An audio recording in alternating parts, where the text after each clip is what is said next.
Linsky, budget cuts are apparently on the way at the Hamilton County Sheriff's Office. Some deputies are being transferred to lower paying jobs as the sheriff deals with less money from the county commission. And Local 12's Jeff Hirsch joins us live from the sheriff's office with what this could mean for the future. Jeff. Well, good evening. At this point, we're only talking about 6 deputies being transferred from either road patrol or court services to jobs here in the corrections department as jail officers. And you say, well, gee, 6 people, that's not very many. But they are lower paying jobs. That's a way to save money, and other things are at least possible.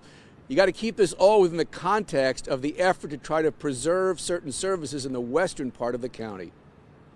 It's a struggle. Whitewater Township is one of Hamilton County's smallest. Everybody out here realizes we don't have, a lot of resources, so they make do with what they have. Whitewater and the 2 other western townships, Crosby and Harrison, make up less than 1% of Hamilton County's population.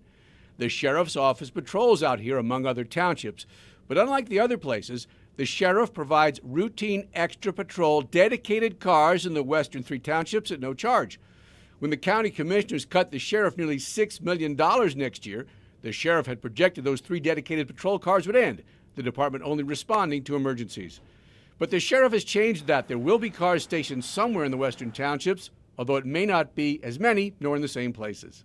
The sheriff's office told us that we would see the service maintained. If you live in one of the bigger townships, which pays for extra sheriff services, like let's say Anderson or Sycamore or Sims, those townships pay for them. These smaller townships in the western part of the county, they don't pay for them. They get them for nothing. You're subsidizing it. You may be saying to yourself, is that fair? I don't think you can blame them for saying that. I mean, we appreciate what services we get from Hamilton County, and it's just, we're just not developed enough to do that. Hopefully we'll see some development in the future. But to provide the western township cars, the sheriff has to save money other ways, like transferring staffers to lower paying jobs in the jail. Long term, the western townships might ultimately have to pay for the additional services. If we're going to spend money here, then we have to take it from Paul, to pay Peter. So we don't have a lot of discretionary spending. You don't want to make cuts to things that people are used to, but sometimes you have to.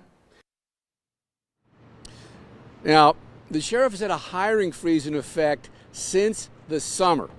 But by law, the sheriff also has to run the jail. So by transferring people from the road patrol into the jail, not only do you have to pay them less to work in the jail, but then you don't have to fill those other jail vacancies, and so you save money that way.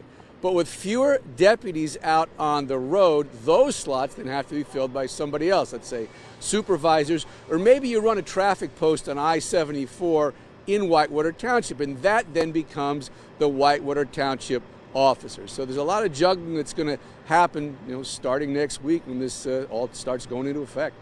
Live downtown, Jeff Hirsch, Local 12 News, back to you. All right, thank you, Jeff. And the job transfers have nothing to do with job performance. Rather, the 6 deputies have all been on the job less than a year, so it is easier to transfer them under the union contract.